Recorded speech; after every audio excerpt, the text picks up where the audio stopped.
Bonjour tout le monde. Donc, dans cette partie, nous allons aller à la découverte du langage de programmation orienté objet Dart.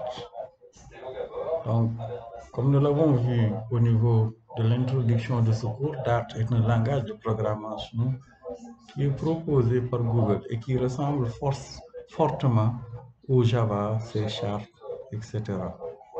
Ce qui fait qu'en principe, il y a beaucoup de paradigmes similaires que nous allons revoir ici et qui ressemblent à ce que vous avez vu en programmation orientée objet avec Java, C Sharp ou les autres langages comme le langage C ou le langage C++.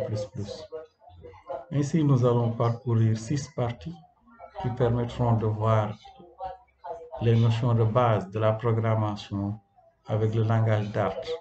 En premier lieu, la notion de variable et de type, comment est-ce qu'on déclare les variables et quels sont les types qui permettent de les déclarer. Nous verrons aussi dans cette partie les opérateurs qui permettent de former les expressions qui sont utilisées. Ensuite, nous verrons dans une deuxième partie les structures de contrôle dans le langage Dart, donc avec les structures conditionnelles comme if et switch que vous avez déjà vu. Ensuite, nous verrons les structures itératives autour des boucles for et while. Nous verrons aussi comment est-ce que l'on déclare des fonctions qui sera donc un prélude par rapport aux méthodes que nous verrons dans la programmation orientée objet avec la notion de classe et toutes les autres notions liées à la programmation orientée objet. Nous terminerons par la programmation asynchrone et les exceptions. Donc, Dart est un langage de programmation orientée objet proposé par Google depuis 2011. Donc, c'est un langage qui connaît maintenant une bonne expérience et qui a été éprouvé. Donc, c'est un langage facile à mettre en œuvre lorsque l'on connaît les langages tels que C Sharp et Java. Et donc, nous l'avons vu aussi dans la première partie, Dart, avec les applications Flutter, utilise l'AOT. L'AOT, c'est la compilation à la volée.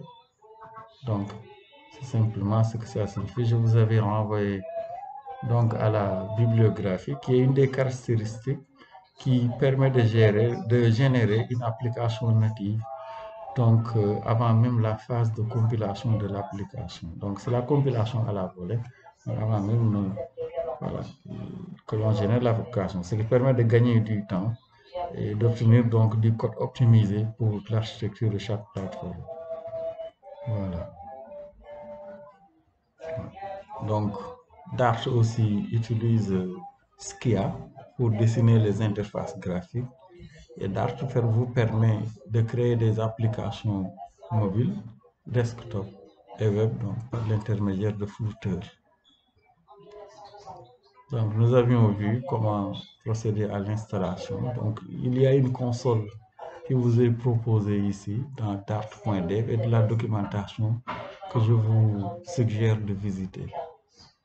Donc, nous allons voir les 5 parties en commençant par les notions de variables et de type.